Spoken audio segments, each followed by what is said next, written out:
Eu tenho uma observância diária, que é fruto do aprendizado, e tem ficado cada vez mais intenso em mim, que eu gostaria de partilhar com vocês neste início de programa, que é a minha observância do tempo. Como é que eu estou gastando o meu tempo?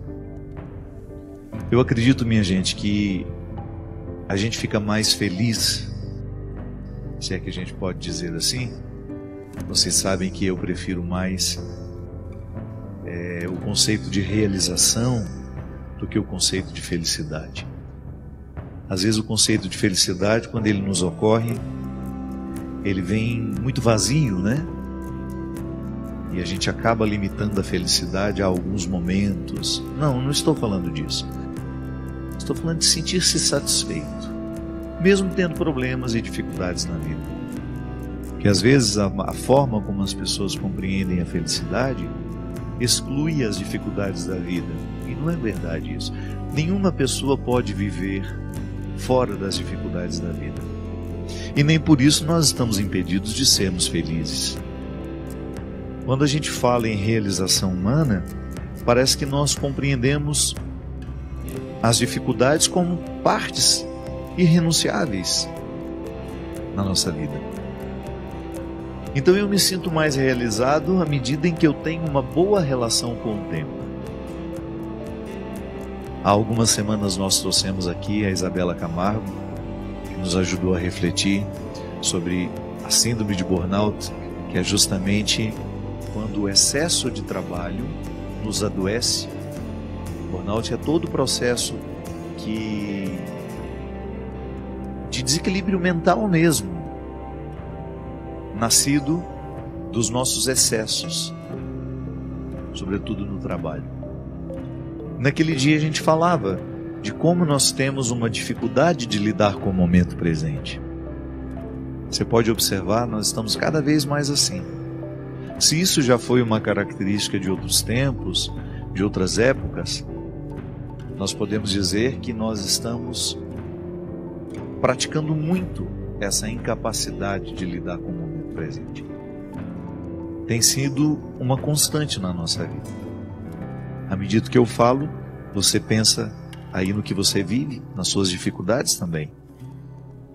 Pode observar, dificilmente nós estamos inteiros no que nós estamos fazendo.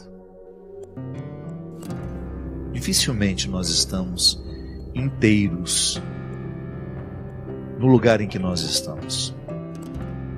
Por exemplo, eu vim de uma palestra, pode ser que eu esteja aqui falando com vocês, mas meu coração já esteja lá na minha casa, que é onde eu gostaria de estar agora. E porque eu estou ansioso para chegar lá em casa, eu acabo não fazendo bem feito o que me é pedido para ser feito agora. Então eu vou programando a minha agenda de um jeito em que eu nunca estou aonde estou. Nunca estou aonde onde está o meu corpo. E é estranho isso, né? Parece que a gente não coloca a nossa totalidade naquilo que a gente faz. Não estou dizendo para vocês que neste momento está acontecendo comigo, não. Pelo contrário, estou com muita satisfação de estar aqui. Sobretudo neste tempo que eu estou em viagem e nós não temos regularmente o programa de direção espiritual. Então eu estou aqui em São Paulo com muita satisfação gravando. Saí do meu compromisso, poderia muito bem ir embora direto, mas não, quis passar aqui na casa de São Paulo, que sempre me acolhe toda vez que eu tenho uma necessidade ou para facilitar a minha vida. Estou aqui, me sinto feliz em estar aqui, conversar com vocês, falar com vocês das dificuldades que são nossas.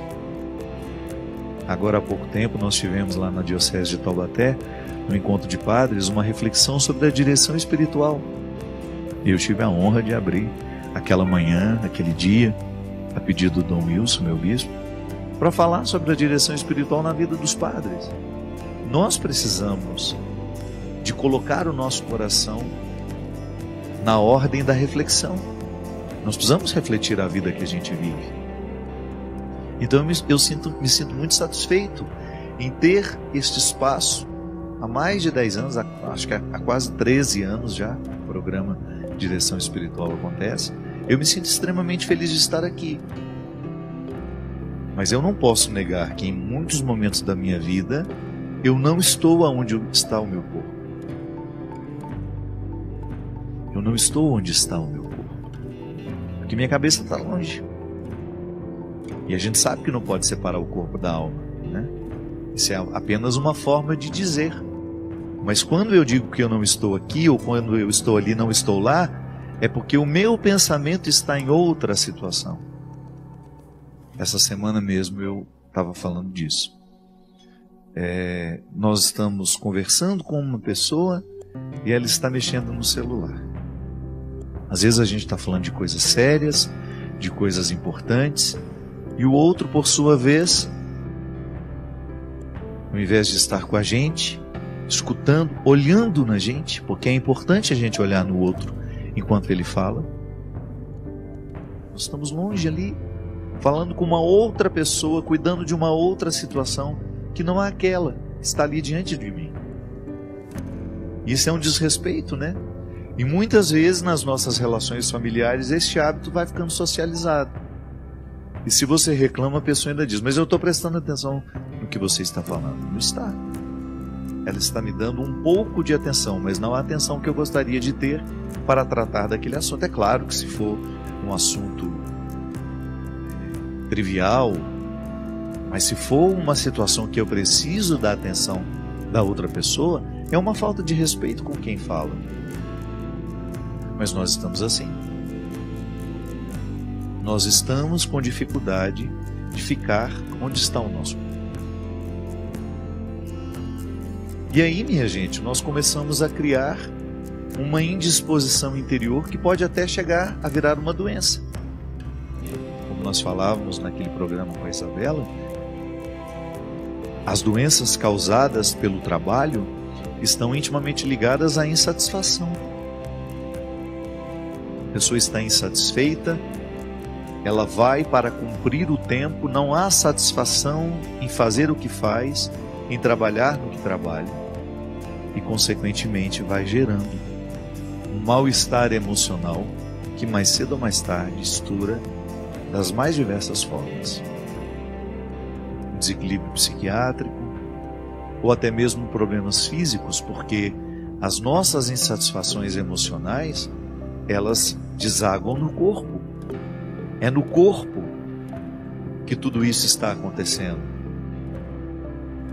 Então eu tenho uma situação ruim ocupando a minha mente, porque está sob o poder de um pensamento ruim, opressivo, ela acaba criando disfunções para o resto do corpo. Todo o nosso organismo, todo o nosso funcionamento está intimamente ligado ao cérebro, né? Que é onde tudo acontece. É onde acontecem as nossas emoções. Eu já falei isso aqui várias vezes. Quando nós queremos falar de afeto, nós usamos a metáfora do coração. Meu coração está muito machucado, meu coração está ferido. Na verdade, isso é apenas um simbolismo.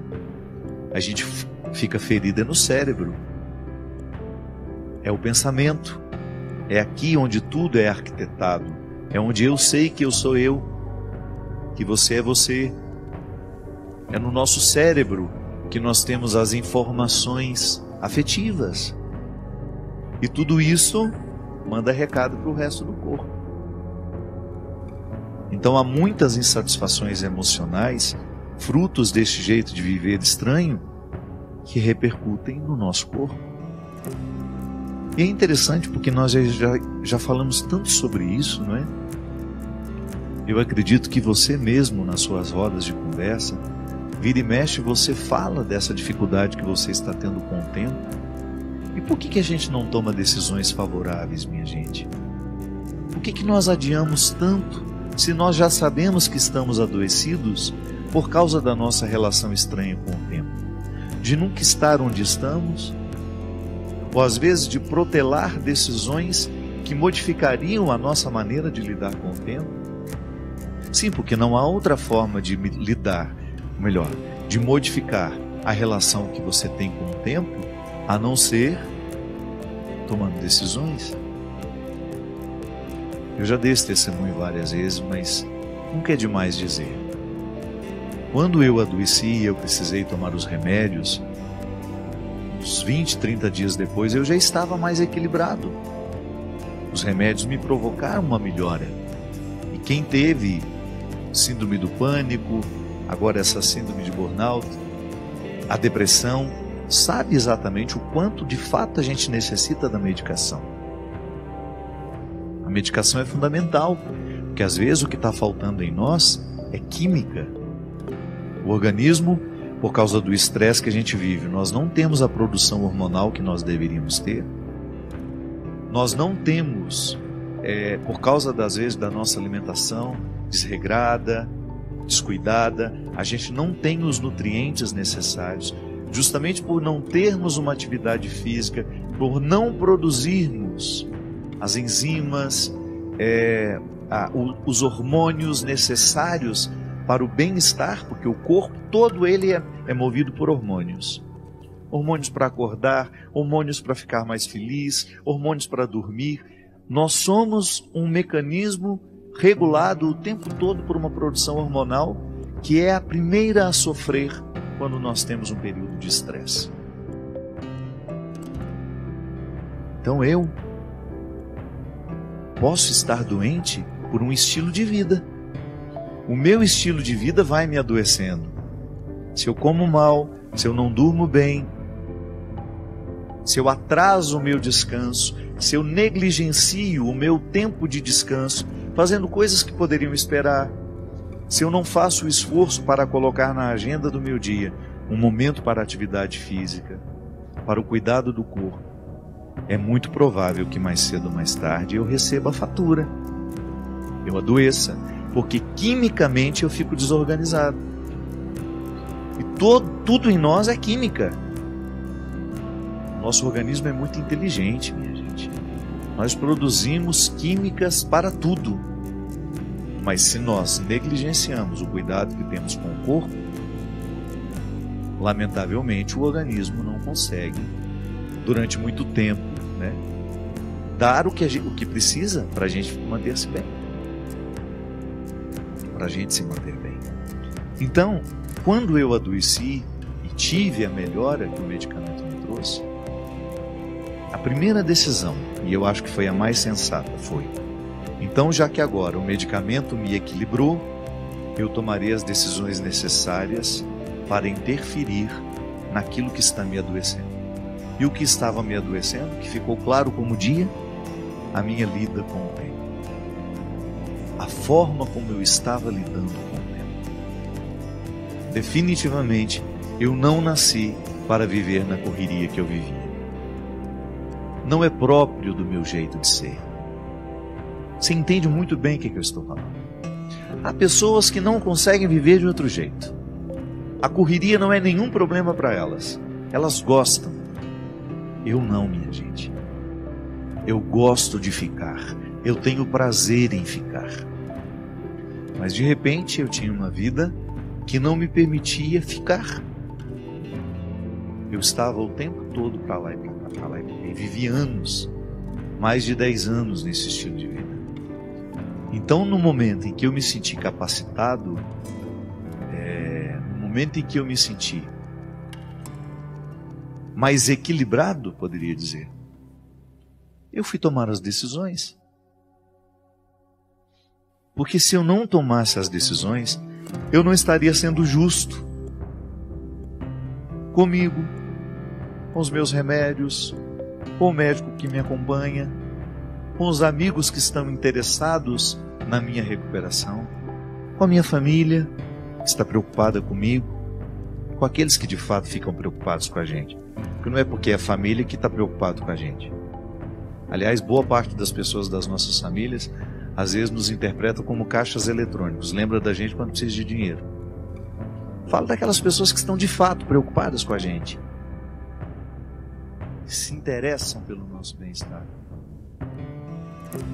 Para ser justo com tudo isso, então eu fui lá no tabuleiro da vida e falei: isso precisa ser modificado aqui, ali, porque senão eu vou ficar adormecido, nem adormecido, porque é um termo impróprio, dá a impressão que eu estou dormindo o tempo todo, entorpecido. eu estou entorpecido pelo efeito do remédio, estou me sentindo bem e vou continuar vivendo com os motivos que me adoeciam. Não é inteligente. Não é inteligente continuar vivendo, provocando o que me adoece. Porque mais cedo ou mais tarde, os remédios perderão a capacidade de fazer comigo o que as minhas atitudes deveriam fazer. E é claro que depois, o remédio, auxiliado por uma atitude que modifica a vida, ele faz maravilhas em nós. Porque ele não está trabalhando sozinho. E você não está julgando sobre aquele remédio a responsabilidade de lhe curar. Por que eu digo tudo isso, minha gente? Porque nós estamos todos muito adoecidos, fisicamente, psíquica e emocionalmente. Física, doenças físicas, doenças emocionais, doenças espirituais que também estão ligadas à nossa lida com o tempo, doenças psíquicas, porque a nossa lida com o tempo, em algum lugar aí, nós estamos negligenciando. Ou porque não temos tempo de cuidar de nós, ou porque estamos nos impondo um trabalho para o qual não fomos feitos, uma vida para a qual nós não fomos feitos, porque isso é importante demais, a gente saber administrar. Eu preciso fazer a atualização da minha identidade. Eu preciso olhar para mim, para a minha essência, perceber tudo aquilo que me envolve, quais são as minhas escolhas, o que eu tenho feito, e muito honestamente dizer para mim se tudo isso que eu tenho feito tem realmente alguma coisa a ver comigo. Eu não posso gastar os meus dias, o meu tempo, estando num lugar que não tem nada a ver comigo. É como o Daniel, que está aqui hoje. Então, boa noite, Daniel, obrigado pela sua presença. Daniel é músico. Você já imaginou se colocar Daniel para fazer um trabalho que não tem nada a ver com música? E às vezes precisa, né, Daniel? Para sobreviver. Mas é bom, porque todas as suas aptidões te levam para este lugar. Por isso é tão triste nós vermos os nossos artistas de verdade, viu? Não estou falando desses que borram tintas, não. Estou falando artistas. Como o nosso querido Hélio Petros, lá em Mariana, para mim uma das maiores expressões vivas de um verdadeiro artista.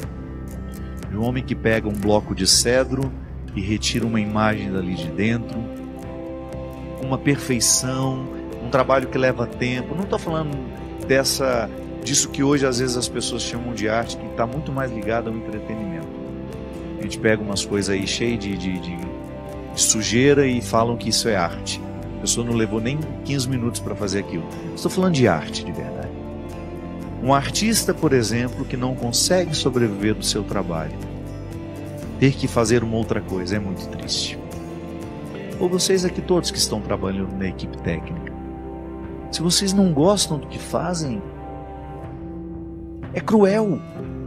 O Paulo que me acompanha para baixo para cima, Paulo gosta de dirigir, não é verdade, Paulo?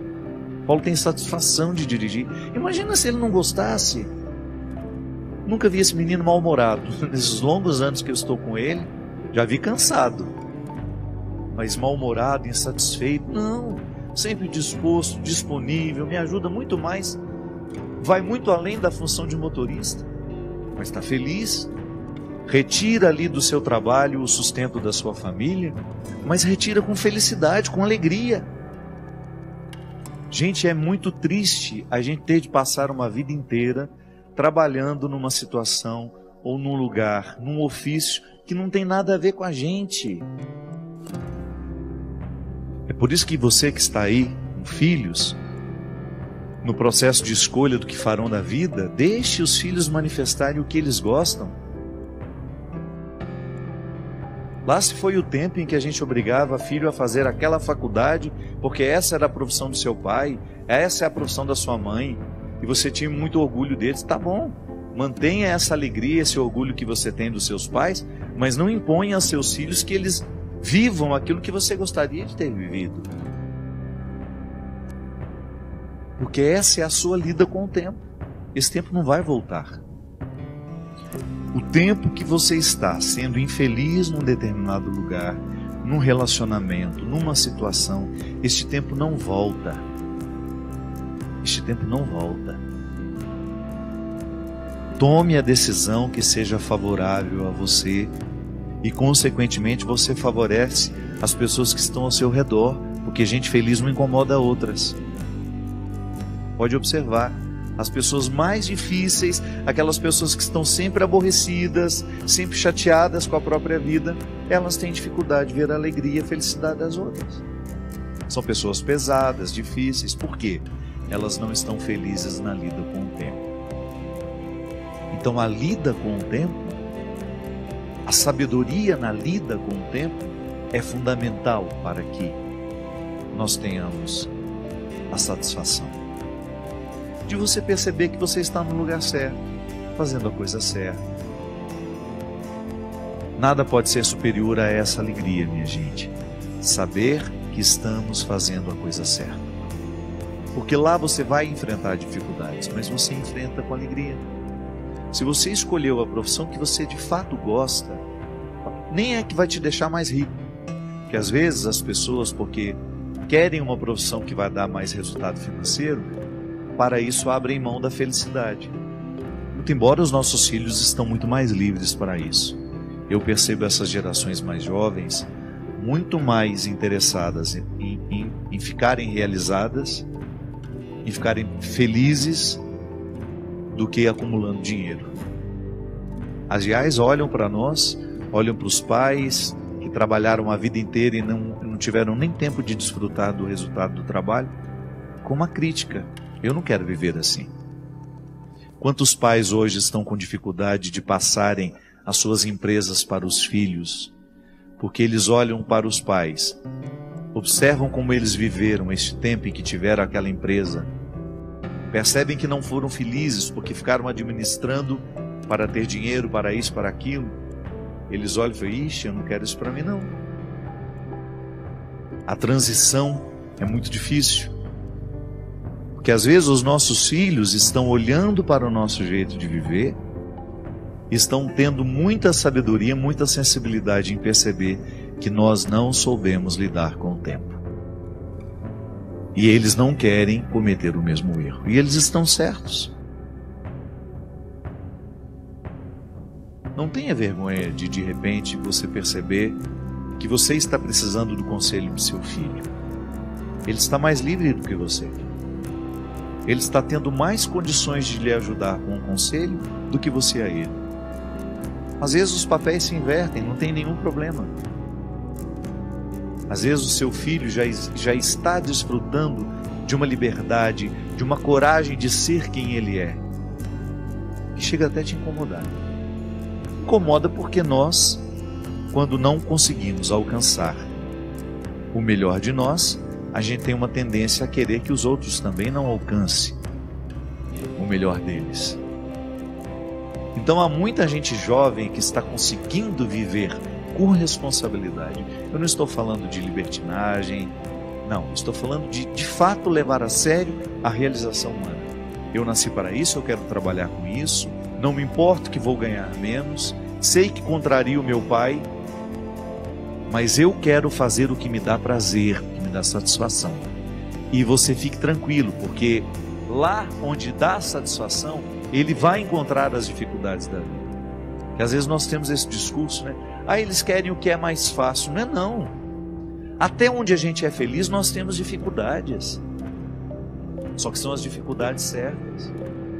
Uma coisa é eu ter de enfrentar os desafios do meu ofício, do meu modo de viver, e estar feliz assim.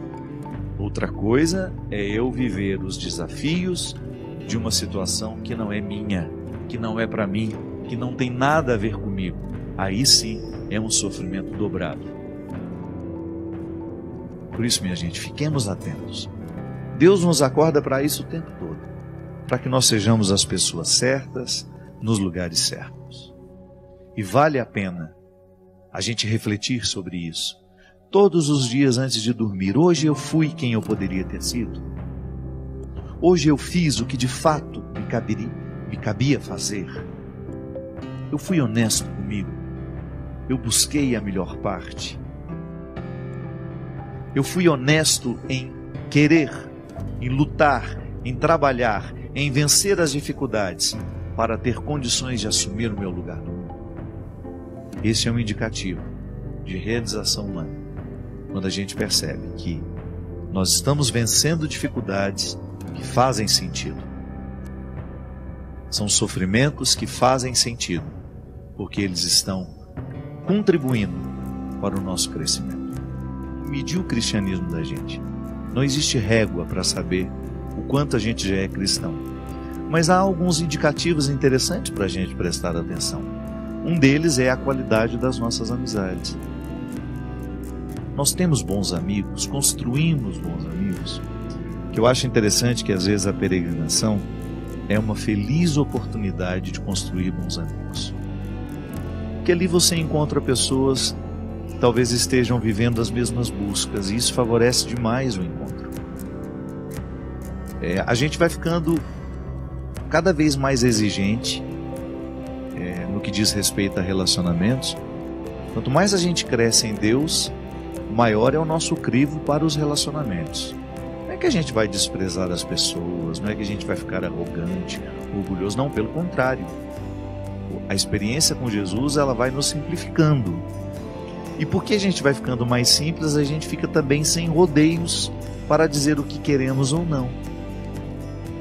Há pessoas que às vezes você tem aquele melindre de nunca poder dizer a verdade. Você sabe que aquele relacionamento de amizade, de proximidade, já não está lhe fazendo bem, porque aquela pessoa só lhe procura para fazer fofoca, ela sempre lhe induz a ficar extraindo de você o que você tem de pior. Eu sempre gosto de dar esse exemplo. Um homem casado que quer ser fiel à esposa, aos seus filhos, à sua família, ele precisa saber muito bem com que ele anda. Quais são os companheiros, digamos assim, que têm influência sobre ele?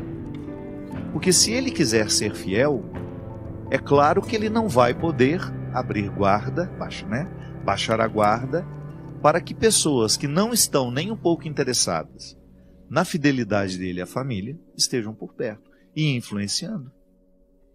Então, às vezes, nós, nos nossos relacionamentos, nem sempre a gente tem o discernimento de perceber quem é que deveria ser mais próximo de nós neste momento da nossa vida. Da mesma forma que quando nós estamos doentes, nós precisamos de regularmente encontrar os médicos, a amizade é a mesma coisa. Quando nós estamos fragilizados, nós temos muita necessidade de termos pessoas de confiança ao nosso lado. Eu me lembro que foi isso que me sustentou muito. Eu poder olhar para o lado e reconhecer pessoas em quem eu confiava. E a confiança é fruto do tempo, né, minha gente? Não adianta a gente querer confiar da noite para o dia. É por isso que a gente precisa ter muito cuidado com os novos que chegaram. Não é que a gente vai fechar as portas para novas amizades. Não é isso. Mas é você ficar atento se estes que acabaram de chegar já são dignos de você confiar a sua vida. Confiança é gradual. Até nisso também nós demonstramos a nossa ansiedade, né? Nós queremos ficar amigos da noite para o dia, já queremos acelerar o tempo.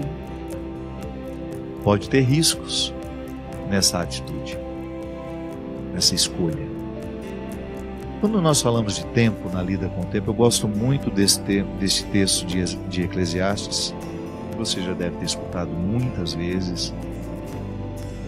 Tudo tem seu tempo, aqui no livro de Eclesiastes, capítulo 3. Tudo tem seu tempo. Há um momento oportuno para cada coisa debaixo do céu. Tempo de nascer, e tempo de morrer. Tempo de plantar, tempo de arrancar o que plantou. Tempo de matar, tempo de curar. Tempo de destruir e tempo de construir. Tempo de chorar, tempo de rir. Tempo de lamentar, tempo de dançar. Tempo de espalhar pedras e tempo de ajuntá-las. Tempo de abraçar e tempo de se afastar dos abraços. Tempo de procurar e tempo de perder. Tempo de guardar e tempo de jogar fora. Tempo de rasgar e tempo de costurar. Tempo de calar e tempo de falar. Tempo do amor, tempo do ódio, tempo da guerra, tempo da paz. Eu acho interessante porque o texto, ele pega os principais verbos que fazem parte da nossa vida e mostra que entre uma realização e outra há um tempo necessário. É igual quando a gente se corta. Quando você corta o dedo, se não precisou dar um ponto, nós vamos ter o tempo da cicatrização, que é o tempo do corpo, é o tempo do organismo reunir todos os elementos da cicatrização. E só vai poder mexer naquele negócio ali depois, novamente, depois que a casquinha cair. Se quando começar a cicatrizar, você vai e mexe novamente de curiosidade, de ansiedade, você atrasa o processo. E às vezes nós fazemos a mesma coisa com as nossas questões. Uma pessoa, por exemplo, que está precisando se libertar de um vício, ela tem que ir dia por dia. Às vezes nem é dia por dia, minha gente, é hora por hora. Quando a dependência é muito intensa, nós precisamos vivenciar uma hora de cada vez. Venci o vício do álcool aqui e agora. Durante esta hora eu consegui ficar distante do corpo.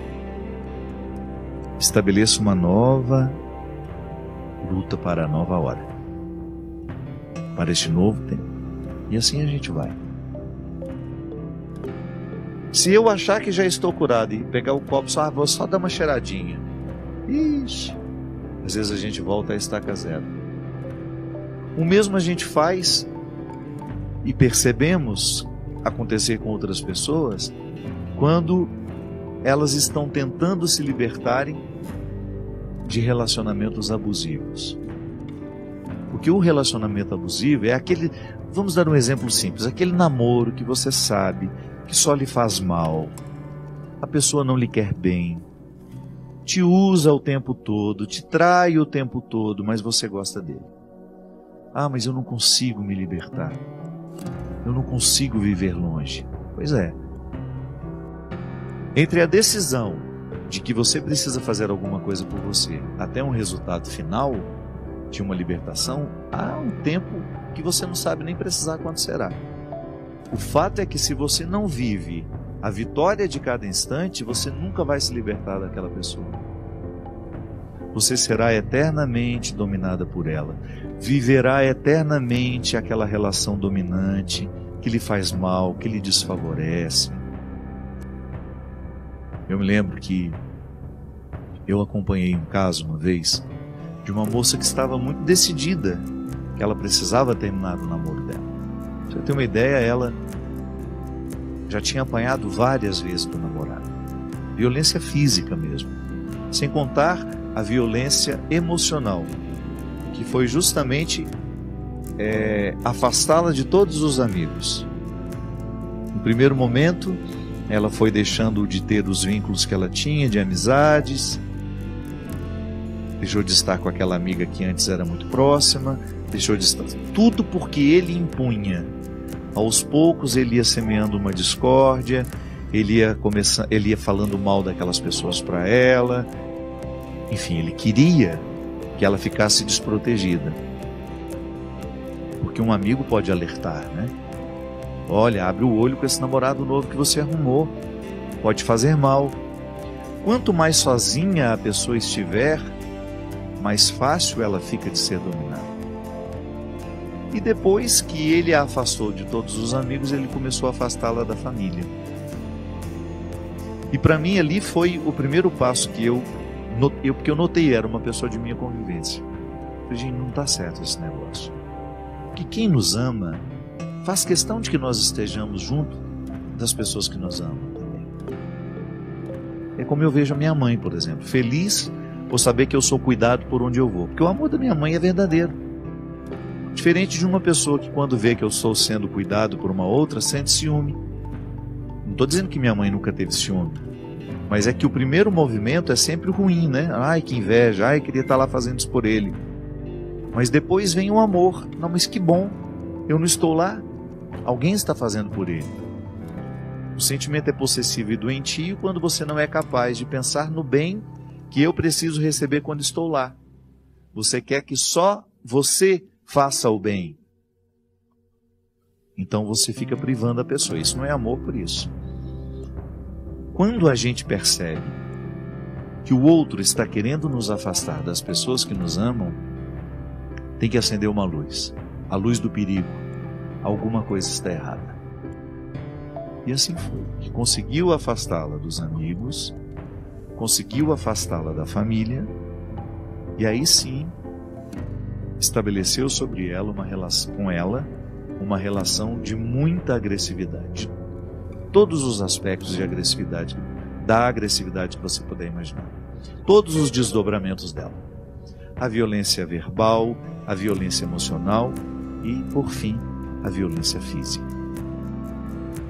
Eu me lembro que quando me encontrei com ela, eu era um dos que ela tinha deixado de encontrar.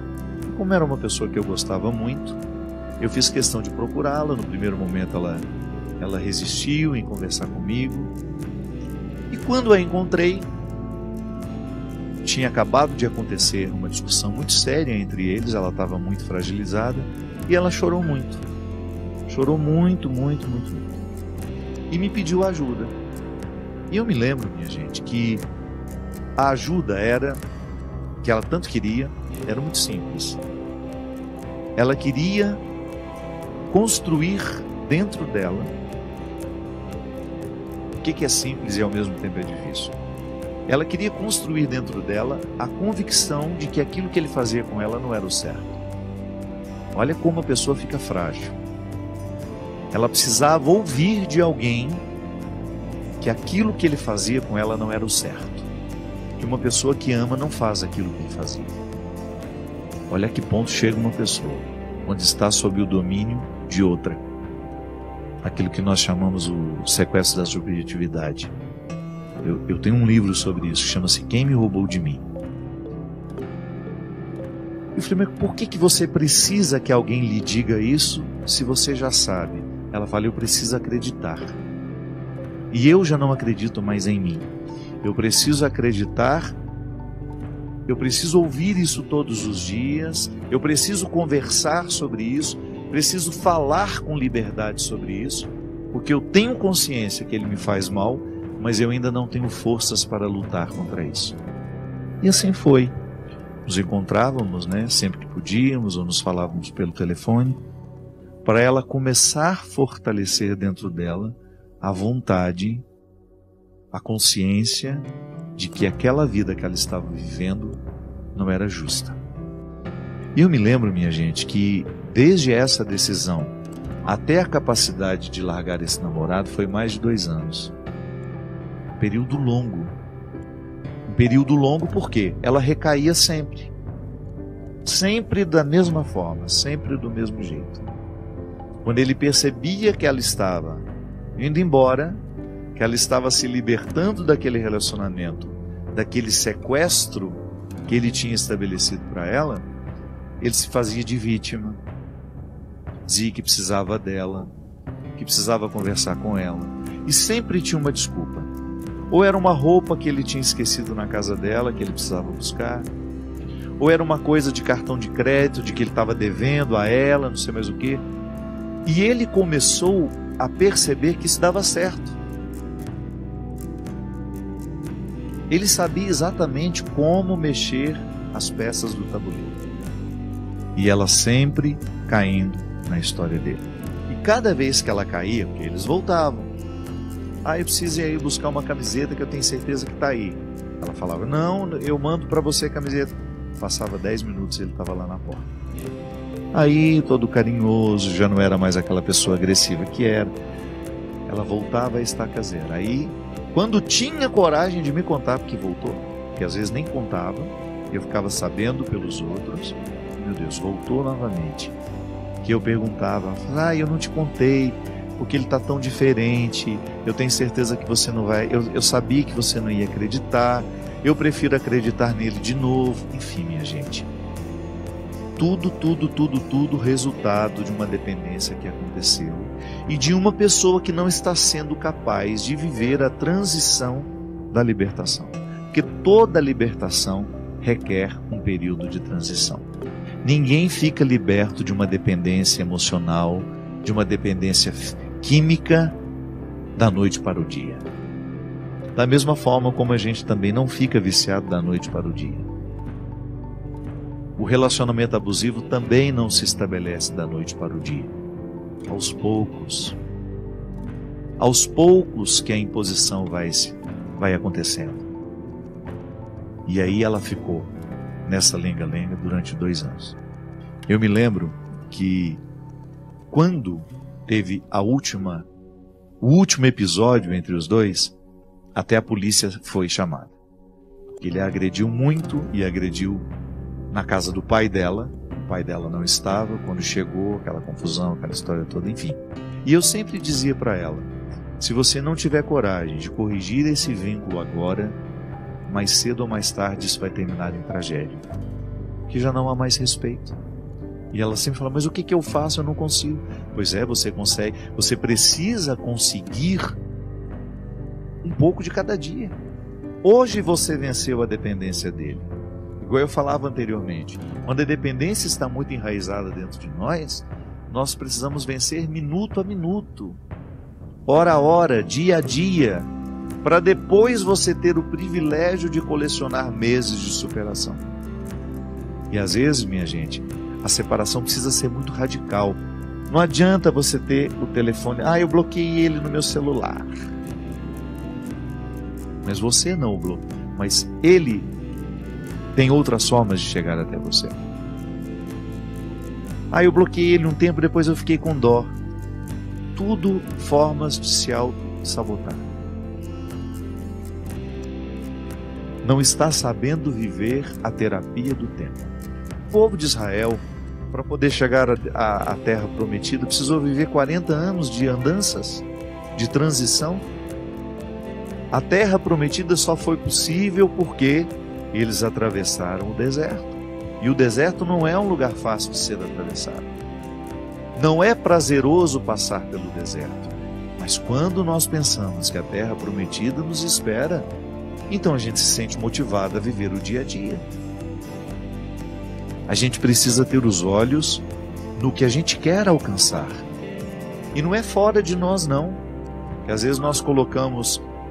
a gente pensa muito rapidamente, quando a gente fala em alcançar alguma coisa, a gente sempre fala de um resultado financeiro, de uma casa que a gente quer comprar, de um apartamento, de um emprego, de uma faculdade que a gente quer fazer. Não é nenhum problema. Essas realizações materiais fazem parte da vida. Mas a gente também precisa prestar atenção naquilo que de nós precisamos alcançar. No que queremos alcançar. Eu quero ser um homem mais livre. Então, quando eu olho para o futuro, eu vejo o Fábio muito mais livre do que é hoje. Mais livre do que os outros pensam, do que os outros acham. Nós, às vezes, somos muito aprisionados porque nós temos medo do que os outros estão pensando de nós, do que os outros estão achando de nós. Não faz sentido. Quais são as opiniões que importam? Aquelas que estão comprometidas com a nossa verdade. As pessoas que de fato fazem parte.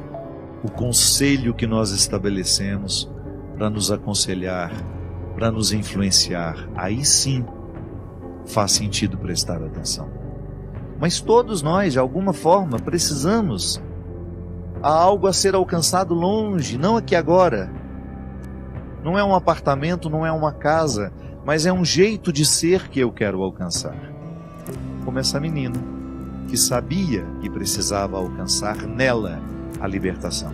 Porque a libertação do rapaz que a oprimia não estava fora dela. Era dentro dela, aqui, uma dependência química. Porque sim, da mesma forma como uma pessoa depende da maconha, depende da cocaína, depende do crack, nós também podemos depender uns dos outros. Isso é dependência química. Relacionamento também pode ser classificado como tóxico. Um relacionamento que vicia. Eu estou viciado naquela pessoa. Igual uma pessoa viciada na cocaína. Sabe que a cocaína faz mal, mas não consegue parar de usá-la. Há pessoas que estão viciadas em outras. Sabem, já estão cansadas de saber que aquela pessoa faz mal, que a proximidade com ela é tóxica, não traz benefícios, mas não consegue mudar. Então o que nós precisamos alcançar não está fora de nós, é aqui dentro.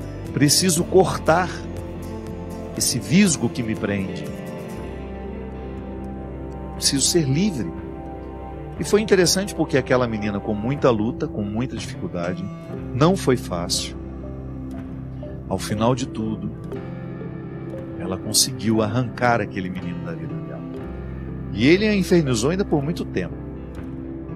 Mas graças a Deus, ela estava muito fortalecida, muito consciente de que ela havia tomado a melhor decisão, não estava arrependida por mais sofrida que estivesse, e o sofrimento vai diminuindo aos poucos, né? Ele vai se acomodando. Ninguém fica eternamente apavorada com aquele sofrimento de perda que tem quando rompe com uma pessoa que você ama muito. Ou amo, é dependente, eu não sei que nome que dá isso. Mas o fato é que ela estava, naquele momento, consciente de que foi benéfica para ela, naquela ruptura. E ela alcançou, finalmente, a libertação. E ficou atenta aos novos relacionamentos, que eu dizia isso para ela. Cuidado, porque às vezes é o seu jeito de ser que favorece o relacionamento abusivo. Tenha mais coragem de dizer o que você não gosta. Manifestou uma primeira agressão verbal? Para ali naquela hora, olha, se for continuar desse jeito, eu não quero. Aproveita enquanto você é livre, enquanto não está vinculada, enquanto não está apaixonadíssima. E corta pela raiz. Coloque os limites que você acha justo. Que é assim que a gente vence. É processo, minha gente, um dia de cada vez. E eu sei que às vezes nós queremos que as coisas se resolvam da noite para o dia. Não existe isso. Tudo é processual. Tudo passará o tempo todo pelo cultivo das nossas esperas. E quando a gente sabe que nós estamos no caminho certo, vale a pena viver cada minuto dessa espera. Porque o tempo, esse que se estende diante de nós, será sempre favorável àqueles que querem chegar. Muito obrigado pela sua companhia. Que Deus derrame muitas bênçãos sobre você. Se você estiver necessitando de viver uma ruptura, um fim de dependência emocional, afetiva, se você está precisando tomar uma decisão no seu trabalho, que a bênção de Deus lhe fortaleça, para que você possa agir favoravelmente à sua superação, no seu crescimento. Ele que é Pai, Filho e Espírito Santo. Muito obrigado.